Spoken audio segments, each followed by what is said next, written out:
주식 투자 심플하게 충분하게 스텝스. 네, 안녕하십니까. 하나투자증권 리서치센터장 박영훈입니다. 네, 오늘도 가스에 대해서 좀 이야기를 드려야겠네요.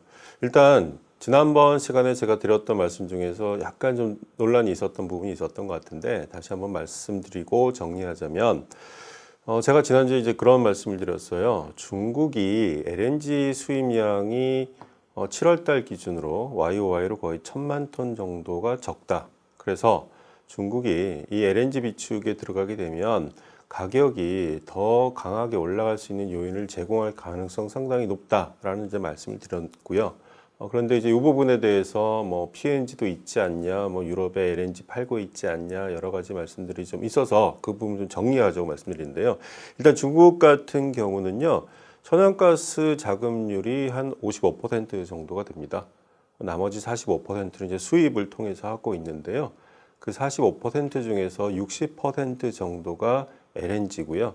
그리고 40% 정도가 PNG, 파이프라인으로 들어오는 건데 이거는 주로 이제 카자흐나 아니면 러시아 쪽에서 19년 말에 개통된 파워 오브 시베리아 라인이죠. 러시아 라인은 이 두 라인을 통해서 들어오는 게 거의 대부분이다라고 볼 수 있고요. 캐파의 한계가 있기 때문에 이거를 이제 계속 늘려나갈 수는 없는 상황이고, 그리고 8월 달까지 수입량 보더라도 LNG, PNG 합산 기준으로 YOY로 한 900만 톤 정도가 현재 부족합니다. 근데 이런 반론이 있을 수도 있어요. 중국 경기 너무 나쁘지 않냐? 뭐 코로나로 락다운도 많이 발생하지 않냐? 맞는 말씀입니다. 그런데 사람들이 예를 들어서 가솔린 가격이 높을 경우에는 승용차를 덜 탈 수는 있어요. 뭐 마트에 한 달에 2번 갈 거면 한 번으로 줄이거나 그렇게 할 수 있죠. 뭐 먹는 거를 다양하게 먹다가 뭐 쌀만 먹고 살 수도 있는 거고요. 자, 그런데 추운 거는 얘기가 달라요. 우리가 차를 덜 탈 수도 있어도 연료를 겨울에 덜 태울 수는 없습니다. 바로 제가 이제 그 부분을 말씀드렸던 거고요. 그렇기 때문에 우리가 이 상황을 너무 좀 쉽게 보고 있는 것 아닐까라고 하는 차원에서 말씀드린 거고, 어쨌거나 중국은 현재 전체 천연가스 조달 물량 중에서 LNG 도입 물량이 그래도 한 30% 된다. 그러니까 수입량으로 봤을 땐 LNG, PNG 기준으로 봤을 때는 LNG가 60, 그리고 PNG가 40, LNG가 더 크다. 그래서 이 부분을 간과할 수 없겠다라고 하는 이야기입니다. 자, 유럽.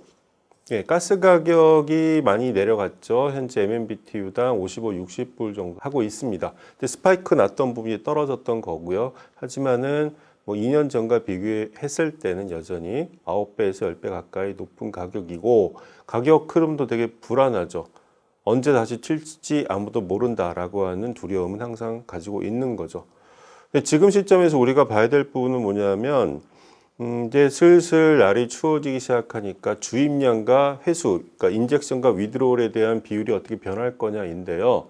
최근에 유럽의 기온이 우리보다 한 10도 정도 낮습니다. 낮 기온이 높을 때는 독일 같은 경우가 한 22, 3도, 그리고 아침 무렵에는 10도까지 떨어져요. 그러다 보니까 일부 국가, 대표적으로 이제 벨기에 같은 경우가 이제 스토리지에서 이제 빼는 양이 늘어나기 시작했어요. 9월 4일, 9월 9일 기준으로 스토리지 캐퍼시티 90.4%였는데요. 9월 12일 기준으로 87.5%로 이제 떨어지기 시작했죠. 이제부터는 인젝션보다는 소비량이 더 많은 구간으로 들어가는 국가들이 나오고 있는 상황입니다.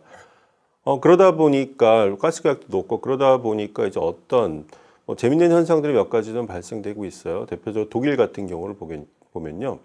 올해 1월부터 6월 달까지 독일의 전기 난방기구, 전기 히터죠. 전기 히터 판매량이요. YOY로 35%가 늘었습니다. 그래서 올해 6월 달까지 판매된 게 한 60만 대 정도 판매됐다. 그러니까 작년도 대비 한 15만 6천 대 정도가 더 판매량이 늘어난 거고, 연말까지 봤을 때는 상반기까지가 60만 대였으니까 연말까지는 한 100만 대 이상 더 팔릴 거다라고 보고 있죠. 일단은 추우면 안 되니까 가스 공급 끊어지면 어떡합니까? 전기 히터라도 틀어야 되는 상황이 발생할 수 있지 않겠냐라는 두려움 때문에 히터 판매량이 YOY로 한 35% 증가하는 현상들이 발생했죠. 또 특이한 일이 발생했습니다. 이번 주에 독일에서 검색어 순위가 급등한 단어가 하나 있어요. 그게 이제 독일 말로 브렌홀츠라고 하는 건데, 이걸 우리말로 표현하면 장작이죠, 장작. 이 그림을 보시면요. 2004년도부터 독일에서 브렌홀츠, 그러니까 장작의 검색어 그 비중을 나타내는 추이를 나타내는 건데요. 평균적인 수준에 대비했을 때 최근의 검색어 수준은 그러니까 브렌홀츠를 검색한 횟수는 한 4배 가까이 증가했습니다. 그러니까 전기요금도 비싸죠. 그리고 가스는 이거는 뭐 할당 또는 제한 공급 가능성 분명히 있을 거고, 그러다 보면 추위를 어떻게든 막아야 되잖아요.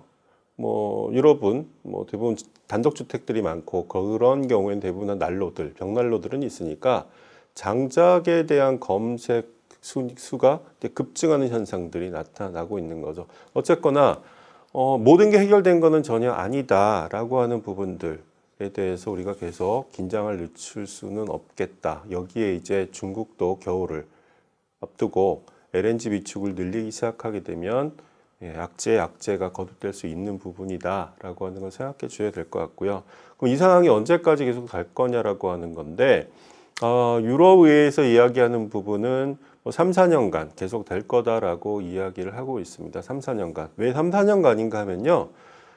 예전에 말씀드렸던 부분인데, 현재 글로벌 LNG 설비, 신규 설비가 나오는 시점이 올해하고 내년은 거의 없어요. 되게 미미한 수준이고요. 본격적으로 LNG 신규 물량이 출하되는 시기는 2026년입니다.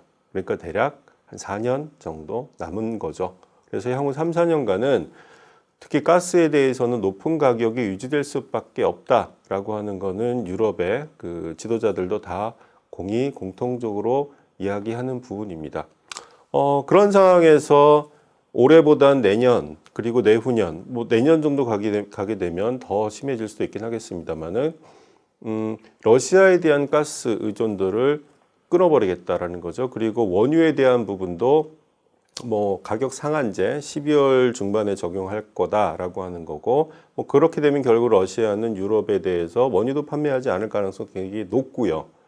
가스 같은 경우도 유럽이 러시아산에 대해서 결국에는 이제 끊어내겠다라고 하는 이야기들을 계속하고 있습니다. 자, 그렇게 되면 실제로 지금의 분위기는 끊을 수도 있겠다라고 생각이 되어집니다. 저도 그렇게 생각합니다. 그런데 그렇게 되기 위해서는 반드시 필요한 게 있어요.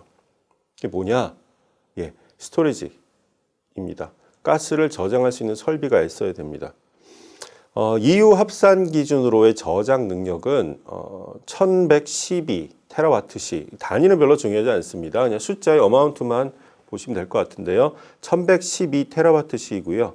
국가별로 보면은 독일이 제일 큽니다. 245 테라와트시고요. 그 다음에 이탈리아가 193이고 네덜란드, 여기는 아무래도 이제 물류기지 역할을 하니까 139, 그리고 프랑스가 132 테라와트시의 저장 능력을 가지고 있어요. 이들 4개 나라가 유럽 전체 가스 저장 능력의 64%를 점하고 있습니다. 그런데 이 스토리지를 늘리기 위해서는 투자가 필요하겠죠. 그리고 시간도 필요합니다.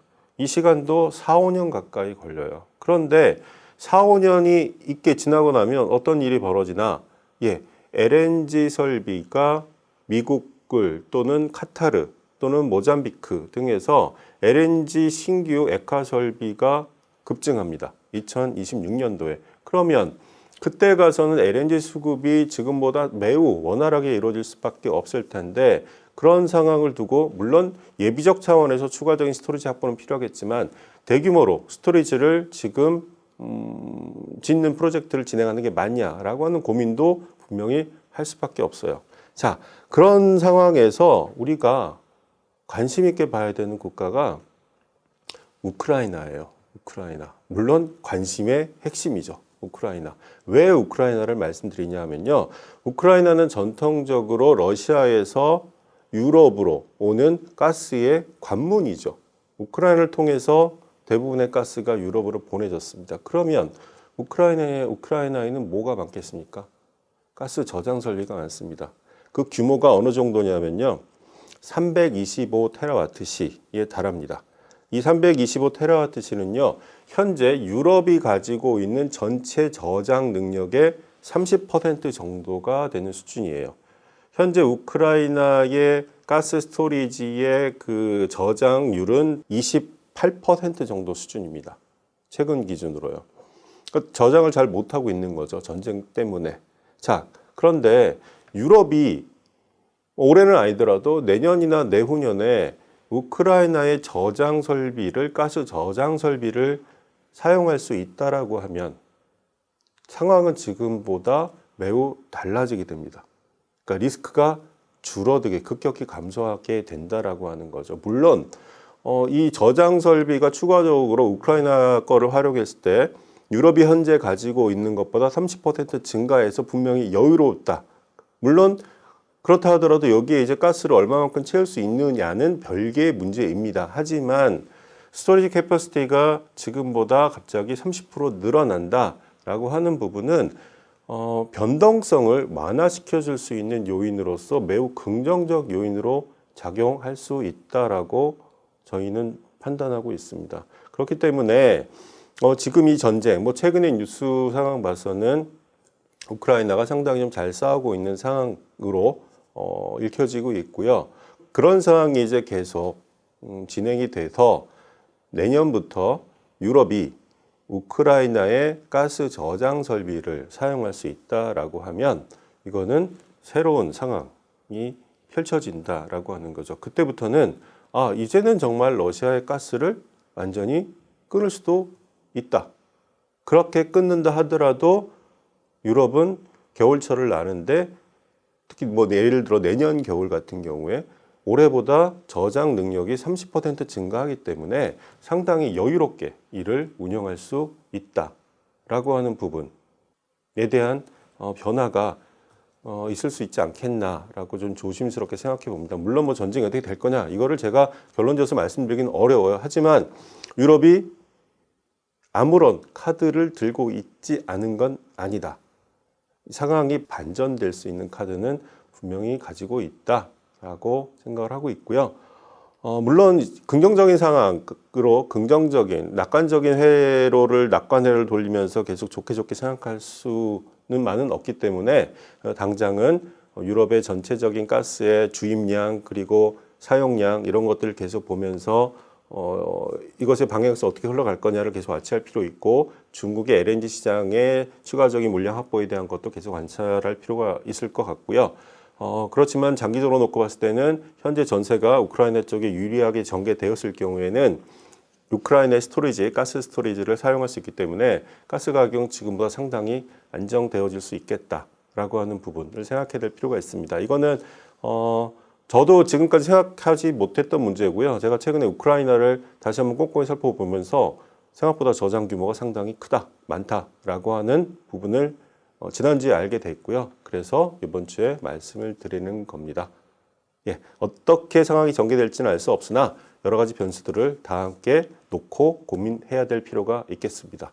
오늘 준비한 내용은 여기까지입니다. 감사합니다.